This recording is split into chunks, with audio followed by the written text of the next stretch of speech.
Vous écoutez Lecture pour une ombre. Un livre écrit par Jean Giraudoux et lu par la voix modélisée de Catherine Brunet. Le retour d'Alsace. Belmagny, 17 août 1914. Troisième réveil au-delà de la frontière. Encore étendu dans notre foin, endolori, il nous faut raisonner pour nous rappeler que l'Alsace dort près de nous et nous en réjouir. Premier matin où les jeunes mères aiment leur fils, mais pas encore par amour maternel. Elles le plaignent, elles l'admirent. Il sera un grand artiste, il se mariera. Puis voilà soudain, comme chaque jour, la pensée que le régiment est parti.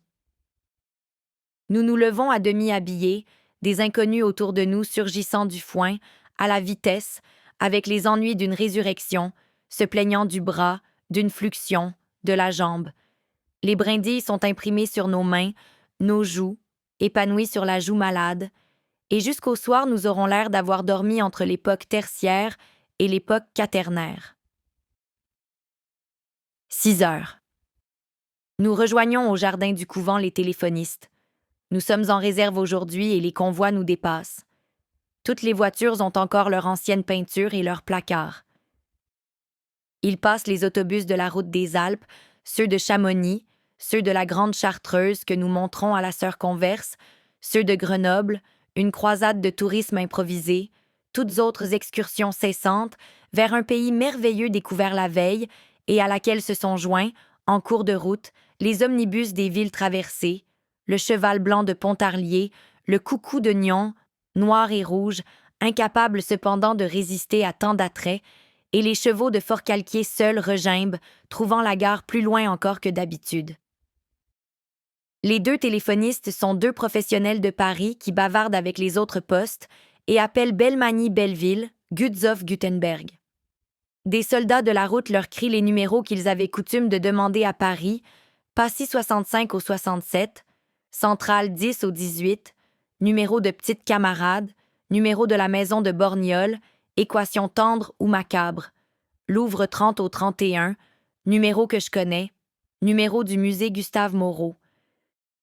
Celui qu'il demande est un grand artilleur à barbe noire. Un encadreur, sans doute, un prix de Rome, ou bien ce receveur des postes qui, dans une lettre ouverte au temps, demandait à découper, pour qu'on pût vraiment les comparer, les Salomé de tous les peintres. 8 heures, 10 heures, midi. Le seul recours contre le temps est de le mesurer à ce double pas, comme ceux qui ont personnellement affaire à lui, comme les sentinelles, les officiers de quart. Les soldats étendus dégarnissent de pierre leur place, découpent au canif dans les racines des noms qui ressortiront au bout d'années, épuisent des yeux, des mains leur paysage individuel et enfoncent dans le pré autant que les chevaux, qui piaffent et sont enfouis à mi-jambe. 2 heures. Le caporal téléphoniste continue à lire dans de petits livres brochés, dont je m'empare dès qu'une rupture du courant l'éloigne, ou quand un cheval se prend dans la ligne. Il les lit avec vitesse et je ne retrouve jamais le même. Son camarade parfois l'interroge. « Qu'est-ce que tu lis? » Le cœur sur la main. « Qu'est-ce que tu lis? » Germinal. On signale un accident au cerisier qui sert de poste central. Il part, et c'est tristesse d'Almé que je recueille. Soudain, on m'appelle à l'appareil. Voilà quelques heures, moi aussi, par plaisanterie, j'ai demandé un numéro ami du côté de l'Étoile. Je suis déconcertée, on répond. « Arrive, » dit une voix inconnue. « Avec mon fusil? »« Arrive, le général Pau a besoin de toi. C'est la 19e compagnie qui téléphone. Je ne me hâte point. Lentement, je suis le fil téléphonique. C'est le seul moyen de ne point s'égarer, tout ce qui ne vient point par le fil vient à côté. Et le téléphoniste reçoit ainsi les munitions, les boîtes de conserve, les hommes en mutation. Il y a un entrepôt autour de lui. Le cheval signalé tout à l'heure est là. On veut le faire hennir dans le téléphone, mais il croit que c'est un phonographe. Il refuse. C'est un lieutenant qui m'appelle.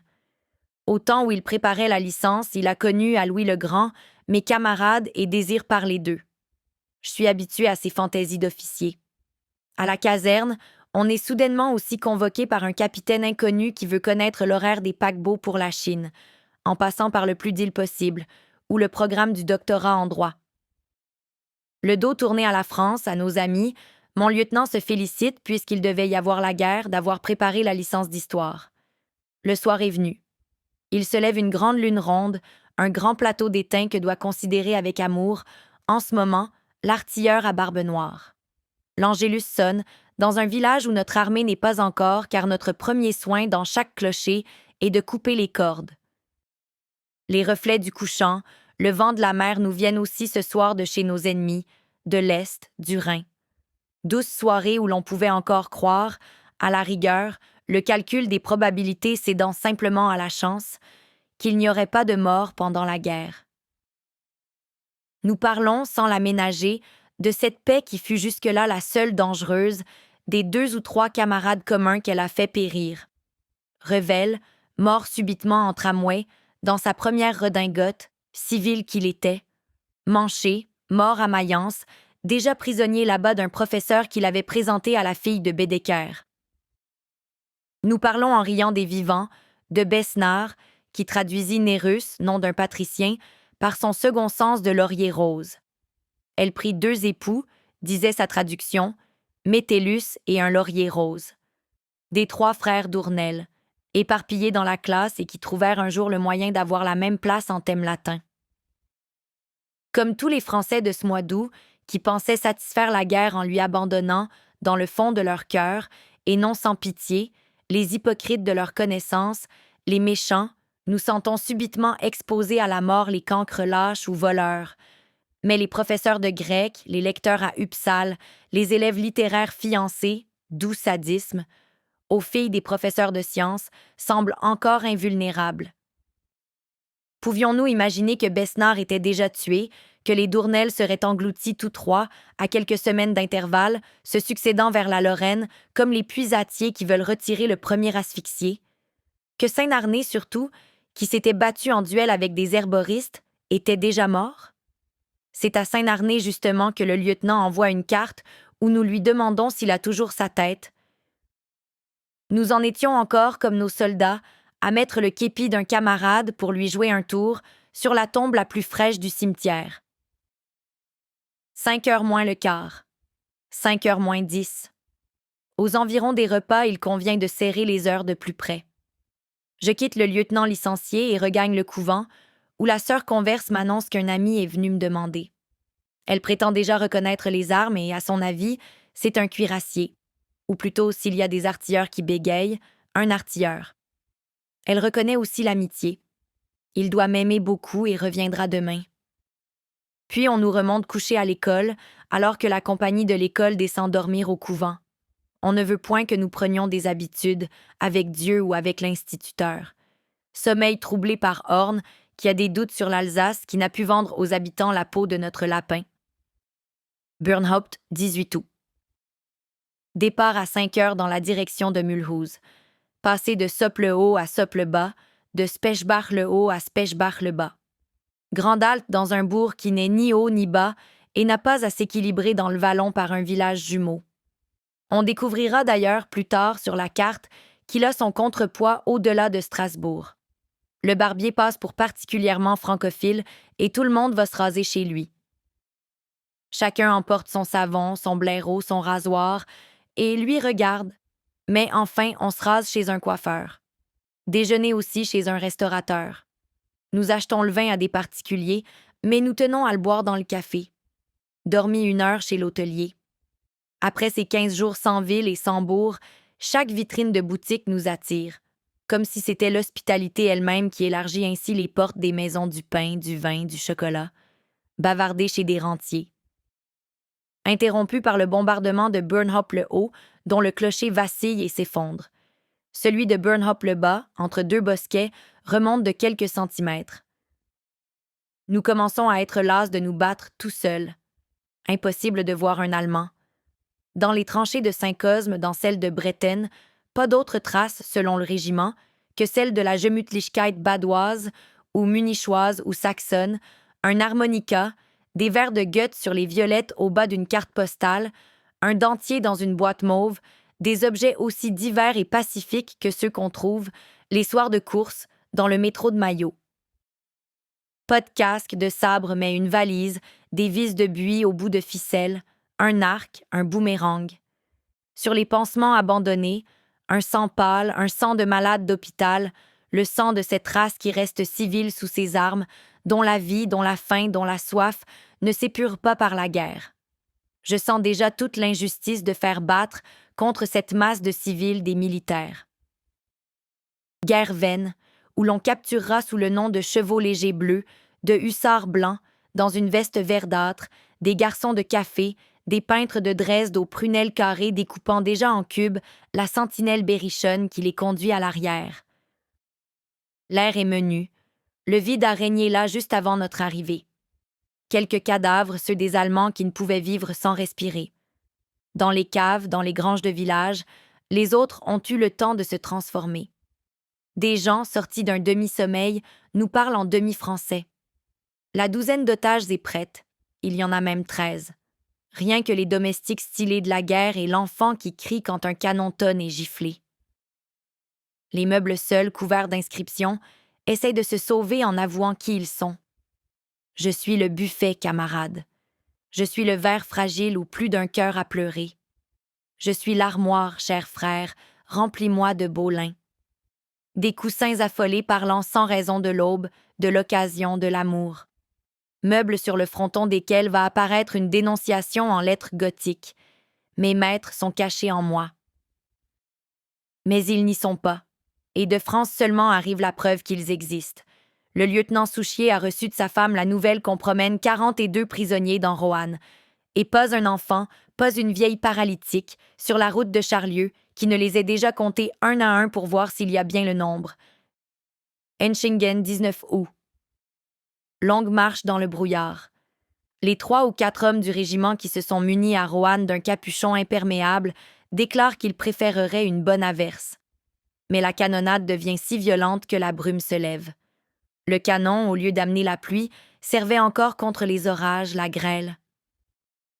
Dans chaque village, mes camarades, qui savent lire et reconnaître depuis Belmagny le mot « choule », s'intéressent exclusivement à la maison d'école. L'instituteur de Belmagny élève des bassets, la femme de l'instituteur de Brettenlouche. À Burnop-le-Bas, il faut savoir si les 7 enfants alignés dans la cour et qui se ressemblent sont les fils du maître de cette fameuse choule ou ses élèves. Dévot, qui sait lire aussi le mot « cluster », le cherche de temps à autre aux devantures. La guerre ici n'a pas encore détruit les vraies maisons, mais tout ce qui leur ressemblait en petit, les boîtes aux lettres, les cages à pigeons, y a passé, et une poupée allemande, un Schutzmann, est pendue à un pignon. Bientôt on ne verra plus rien qui ne soit à l'échelle du soldat, et les enfants tués, ce sera notre tour. Pas de fermes isolées, rien que les bourgs formés des maisons les plus dissemblables, qu'une lézarde de géranium appareille et dont chacune doit correspondre, ceux de nous qui sont paysans à des signes imperceptibles le reconnaissent, à un de ces prés, de ces champs, de ces vergers confondus dans la plaine. Les coqs des clochers s'amusent à pencher le plus possible sans avoir à ouvrir les ailes. Paysage où les maçons et les laboureurs ont malhabilement choisi la teinte triste des couleurs les plus gaies, l'ocre pour les charpentes et les tuiles, pour les prairies et les feuillages un vert sombre, et l'herbe même a l'air immortel. Seules, les Vosges, sur notre gauche, sont transparentes. Nous marchons jusqu'au soir et, selon le vent, la bataille se déplace brusquement comme une chasse. À 5 heures, arrêt brusque. Un capitaine d'état-major myope arrive au galop, demande le colonel, le cherche dans mon escouade, sur mon col, sur le 3e bouton de ma capote. Je le guide et j'apprends que l'on se bat du côté de Flaxlanden, au sud-est de Mulhouse, qu'il faut partir avec 4 compagnies, 4 restant en réserve. Je reviens l'annoncer à Frobart qui veut des explications. « Quelle bataille est-ce que nous livrons ?» demande-t-il. « La bataille de Flaxlanden. » Il trouve le nom de sa bataille peu facile à prononcer. Il tient à savoir aussi si c'est un combat ou une vraie bataille, si l'on se bat dans le village même ou aux alentours, s'il y a une poste, à Flaxlanden. On peut le renseigner sur un point, c'est sûrement une bataille. Des interstices des convois, suivis du lieutenant en gris vert que l'armée française entière a pris tout le mois d'août pour un chasseur à pied, le payeur de la division, surgissent des colonels à brassard qui songent à leur fils saint-cyrien et se garent du Cambouis. Les camions de l'intendance regagnent sans dignité l'arrière. Un tringlot appelle son chien qui préfère rester avec nous et auquel il tente vainement d'expliquer la bêtise de son choix. Panique de figurants quand le rideau se lève une minute trop tôt et nous reconnaissons soudain que nous ignorons tous notre place de combat. Les théories sortent du sac des fourriers, des sergents-majors. Pas de compagnie à laquelle les tambours et clairons ne viennent s'attacher définitivement, avec l'air de lui faire un cadeau, et qui ne les renvoie sous les injures à la compagnie suivante. Les adjudants ordonnent de pendre toutes les plaques d'identité autour du cou sous le prétexte que cela protège la poitrine et que les bras peuvent être emportés, et ils numérotent par classe les hommes de chaque escouade pour que l'on sache, en cas de blessure du chef, qui commande. Frobart n'a une chance de commander que s'il reste tout seul, et Artaud n'aura jamais que Frobart sous ses ordres. On remplit les bidons d'eau, malgré les protestations de ceux qui entretenaient un peu d'absinthe pure ou de rhum. Seuls les brancardiers sont prêts. Ils sont même déjà partis. Il faut les arrêter de force et les faire passer à leur rang. Il nous manquait 2 heures pour être vraiment prêts à la guerre. Mais d'ailleurs, on nous donne 20 minutes pour arracher les boutons qui tiennent mal, atteler les chiens aux voitures, amarrer au régiment tout ce qui pourrait flotter, tomber, pour ramasser les papiers et faire autour de nous un bivouac propre et lisse, comme si nous allions nous battre sur place ou si nous attendions un orage.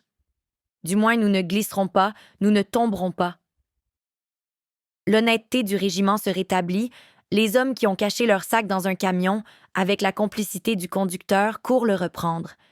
Les voitures de compagnie passent l'alcool aux ambulances, les mitrailleurs remplacent par de vraies cartouches leurs caisses bourrées de carton. Chacun a bientôt son poids exact de bataille, et l'on pourrait peser maintenant chaque homme comme on pèse à l'usine l'obus qui sort.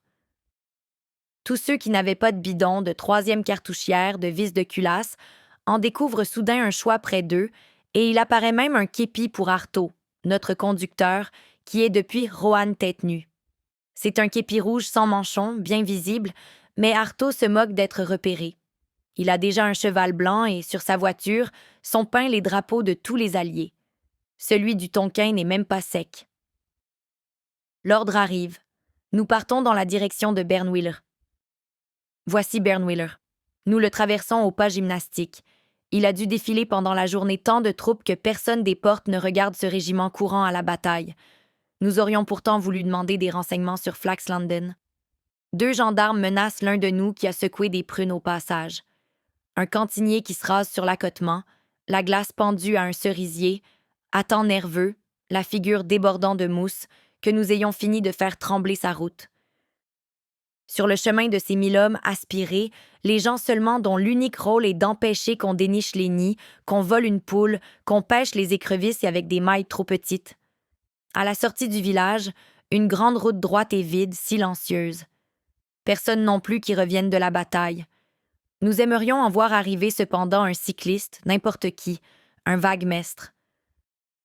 Un civil même, une femme qui nous donne l'impression d'être vue et, pour les cœurs généreux, de protéger plus que 2 gendarmes. Mais seulement un convoi de chevaux en sang, précédé par 2 bœufs encore au joug, que des éclats de mitraille ont atteint. Les bœufs tirent. Et devant eux, c'est nous qui nous écartons, car bien peu s'attendaient à ce que les animaux aussi fussent blessés. Voici des arbres mutilés, un coin de route éclaté, un rocher pilé. Nous avons la gêne de pénétrer dans la mêlée par en bas, par les végétaux, par les animaux, alors que nous comptions y descendre par son sommet, par ce général qu'on dit blessé et que nous aurions trouvé, étendu sous un arbre, au coin du village. Halte! On ordonne face à gauche, face au côté que nous croyons inoffensif, et nous sommes, assure l'état-major, sous le feu de l'artillerie. On nous fait reculer jusqu'au fossé. C'est 2 mètres de sécurité en plus. Il est 8 heures. Le jour meurt aujourd'hui sans avoir vieilli. Le crépuscule a partout même épaisseur et même transparence. On ne peut deviner de quel côté s'est couché le soleil, et l'armée française, qui ignore s'orienter, n'en aura point ce soir de désavantage. Toutes les étoiles, également blanches et mortes, font penser au nord, à minuit, et nos mains aussi sont éclairées, même celles des moins riches, par un puissant radium. La nuit se rapproche de nous, par derrière, comme de ceux qui la défendent. Plus d'ombre. Les nôtres sont déjà séparés de nous, comme si la bataille allait être grave, comme si les adjudants nous les avaient réclamés, à l'instant, avec les livrets matricules. Pas une étoile errante, le canon a secoué toute la journée du ciel, ce qui n'y tenait qu'à peine. Plus de constellations qui se balancent, mais des astres enfoncés jusqu'à la garde. On ne voit vraiment qu'eux. Malgré soi, on les contemple, et l'on fait le fier et le beau pour ces mondes où tout l'intérêt doit se concentrer d'ailleurs, en ce moment, sur le cheval blanc d'Artaud. Frobart explique la grande ourse qui ce soir se trouve ovale. Comme il n'est pas permis de s'asseoir, les camarades s'adossent sac à sac et prennent ainsi leur repos, se parlant l'un tourné vers les ténèbres françaises, l'autre vers les ténèbres badoises. C'est notre première bataille, et nous ébauchons tous les gestes et les pensées que nous aurons une fois guerriers. Nous ne nous serrons pas encore les mains, mais nous avons des regards si lourds que s'ils appuient sur les yeux indifférents d'un voisin, le voisin doit nous sourire. Nous n'écrivons pas de testament, mais les soldats qui se devaient 20 sous se les rendent ou se les donnent. Un seul dans la compagnie note ses dernières volontés. C'est l'âtre qui lègue son entreprise à sa femme à son père. Nous nous passons le papier en riant, et l'âtre le poursuit d'escouade en escouade, comme s'il devait hériter. Avec Jalicoe, je fais les 100 pas. Des groupes se forment. La ligne des sections carrées s'est fondue en une ligne de sections arrondies, et la promenade et la pensée est plus douce le long de ce bataillon sans angle. Dans l'ombre, nous faisons aux camarades des signes modestes d'existence. C'est toi? Oui, c'est moi. C'est vous? Tous ceux qui vont être braves pour la première fois allument plus tendrement leurs cigarettes. Celui-là sent au fond de lui un lointain sommeil, le sommeil d'après la bataille, et bâille. Notre ignorance de la guerre pèse subitement sur nous comme à la veille d'un examen. S'il faisait clair, nous repasserions notre théorie. Nous nous sentons coupables d'avoir négligé nos enrayages, nos déploiements. Mais surtout, nous pensons sans relâche aux premiers blessés, aux premiers morts du bataillon. Tout notre entendement bute contre ce premier cadavre. Nous comprenons le second, le troisième, et vers le 100e, nous-mêmes nous étendons. Mais soudain, malgré nous, le premier mort que nous avons enfin couché dans notre esprit s'anime, se relève, et tout est à recommencer. Quand un soldat allume sa pipe, nous frémissons, en voyant ce visage qui s'illumine, comme s'il se désignait par cette clarté pour la mort. Nos épaules s'alourdissent, nous vieillissons. Nous errons sans repos dans cette ombre qui rend la victoire à peine plus désirable que le jour. C'est toi? Oui, c'est moi, avec, tremblotant un peu, un immense courage. Le bruit d'un galop. Le capitaine d'état-major transmet au colonel l'ordre d'attaquer le village d'Enschingen. On voit le clocher, juste devant nous, à 2 kilomètres. Il éprouve aussi le besoin de nous faire un discours. Allez, Roannais, comme pour les Autrichiens. Nous avons déjà battu en effet les Autrichiens, en 1814, à Roanne même. Nous avons, de ce côté-ci de la Loire, fait circuler un convoi ininterrompu de tuyaux en tôle sur des roues. Le général ennemi, malin, se méfia, ne tenta point le passage et la ville fut décorée, en même temps que Tournus, où était Négreuse. Et attention, vous êtes sous le feu de l'artillerie lourde.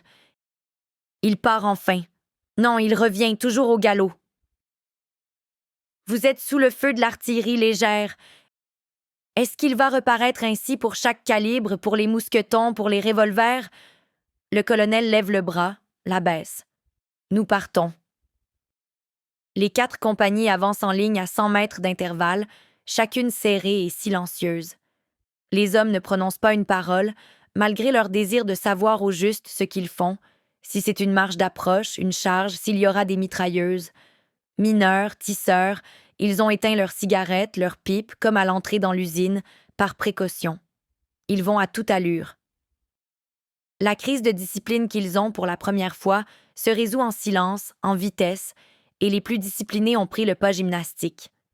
Avec les 4 fourriers, j'escorte le colonel qui se tient un peu en arrière du centre. Nous suivons avec peine, à travers des champs et des prairies coupées de haies. Nous trébuchons contre un bœuf étendu, bien gonflé, et sur lequel, heureusement, on rebondit. Nous sautons et ressautons un ruisseau qui s'empêtre dans nos jambes comme une bande molletière défaite. Un projecteur illumine soudain la compagnie de droite, qui s'arrête, se masse contre lui avec les précautions recommandées pour les obus, chaque tête sous le sac qui la précède, les têtes du second rang cachées, les yeux du premier rang fermés. Le faisceau s'éteint. Le clocher du village rentre peu à peu sous terre, dans sa tranchée. Et maintenant nous allons au hasard. Plus de canon. Une seule balle passe à côté de nous, à fin de course. Un seul Allemand nous fait l'honneur de tirer. L'homme du projecteur, sans doute. Ils vont trop vite. Nous essayons en vain de les rejoindre. Nous ne les voyons plus et le terrain est difficile. Parfois de l'herbe, du trèfle, puis, soudain, transversal, des lignes de choux, d'artichauts et de dahlias. Les prés sont dans le sens de l'Alsace, mais les potagers, de biais, s'entendent pour contrarier notre marche. Un cavalier surgit derrière nous, prie le colonel d'attendre le général et nous dépêchons les fourriers aux compagnies. Un second cavalier ordonne de continuer. Nous continuons. Un troisième, un quatrième, arrivent ainsi à toute vitesse de l'on ne sait quel centre, mettent pied à terre, s'alignent sur nous, mais toujours en retrait l'un sur l'autre. La cavalerie divisionnaire, dans les batailles, forme des circonférences. À part Charlton qui n'a pas trouvé sa compagnie, aucun des 3 fourriers n'est revenu. Nous envoyons les dragons en éclaireur, mais rien à droite, rien à gauche, et devant nous, à 500 mètres, une colline et la forêt. Il n'y a que nous 6 dans la vallée, et il paraît que l'on nous voit de partout.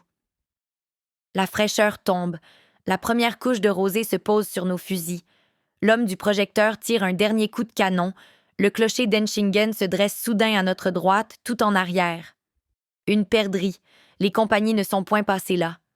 Nous ralentissons le pas. Une dernière fois, nous franchissons le ruisseau, mais un long rectangle de carottes nous décourage. Nous cédons à leur taillis impénétrable. Nous n'allons pas plus loin. Nous les laissons brouter une minute par les chevaux. Un dragon les goûte lui-même. Agenouillés dans leurs feuilles odorantes, nous tirons, Charlton et moi, après les 3 sommations, les premiers coups de feu du régiment sur 2 lanternes électriques qui scintillent dans la forêt. Il a bien visé la première, mais la mienne ne s'éteint qu'au bout de quelques minutes, quand l'électricité manque, me dit-il. Pas d'angoisse, mais peu à peu la paresse, l'indifférence. Pourquoi aller au-delà de ces carottes et trouver pis encore des tranchées, des betteraves peut-être? Celui qui a la meilleure oreille l'applique contre terre, mais rien que le fracas des brindilles et le piétinement du cheval sur lequel est monté debout celui qui a la meilleure vue. Celui qui a la meilleure conscience dort déjà. Le colonel étudie sa carte. Nous sommes sans aucun doute entre les lignes et les compagnies doivent être arrêtées dans un des 2 villages qui sont derrière nous, Spechbach ou Enschingen. Vers lequel allons-nous revenir? Lequel est habité? Nous ne nous hâtons point, nous ne courons plus de danger, nos ombres sont revenues, nous nous amusons de l'aventure qui nous épargne de creuser là-bas des fossés, de prendre la garde, et nous jouissons d'un calme, d'une sécurité que l'on ne pourra jamais goûter, dans cette guerre, qu'à égale distance des sentinelles françaises, des sentinelles allemandes, et avec son colonel. Parfois seulement, une détonation, suivie d'une autre, plus brève, plus sèche, comme si le tireur se précipitait pour ramasser son blessé. Assis les uns en face des autres, nous formons à nouveau un de ces groupes arrondis dont vit la paix. Nous sentons si bien que ne commence aucune ère nouvelle et nous nous remettons, comme dans l'ère précédente, à fumer, à faire craquer nos doigts, à boire. Le colonel se décide pour Spechbach. Voici Spechbach. Une mare ronde est posée devant le village comme un miroir devant les lèvres d'un homme endormi. Pas une ride, pas un murmure. Spechbach est mort. Nous avançons. Ici une heure qui n'appartient pas au régiment et que le capitaine Lambert a fait rayer de notre livre de marche. Ici des blessés, des morts. La sentinelle qui nous arrête a le front entouré d'un bandeau rougi. La balle, l'unique balle aurait porté. Dans la première maison, une foule de blessés qui se sont installés sans logique, les plus gravement atteints au premier étage, comme s'ils redoutaient en plus une inondation. Sur le banc d'une ferme, un officier endormi, la poitrine couverte d'une ouate sanglante. Ce n'est point un de nos commandants. Son numéro d'ordre est plus faible d'une unité que le nôtre, et il le porte d'ailleurs partout pour nous rassurer, à son képi, à son col, à son collet. Le sort nous a manqué d'un point. « D'où venez-vous » demande le colonel. Il se réveille. Il répond machinalement ce qui le matin encore était la vraie réponse. De Chambéry. Puis il aperçoit les 5 gallons. Le colonel est mort, dit-il. De ses yeux hébétés, c'est mon képi qu'il regarde maintenant, ma manche cherchant mon grade. Il ne le juge pas, sans doute, assez élevé pour ajouter. Le sergent est tué. Il s'endort.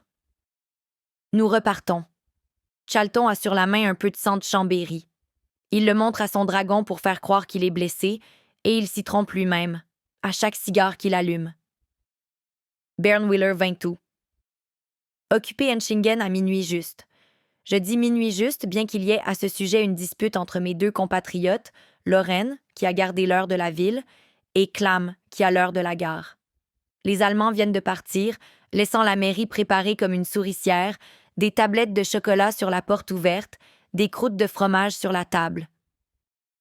Dans une cave, une patrouille égarée du « que les compagnies se passent », que le capitaine Fontange félicite, que le capitaine Perret veut fusiller comme déserteur. Nouveaux otages, qui descendent en bras de chemise et que nous renvoyons passer une veste, car nous ne désirons que des otages habillés. Je suis de garde au drapeau. Nous l'installons dans l'auberge, et tous les soldats qui s'échappent pour boire, surpris de le rencontrer là, vident du moins leur verre plus dignement. À 3 heures, départ pour Bernwiller. Le lieutenant Viard félicite les guides. La route est absolument droite. Journée paisible, chaude.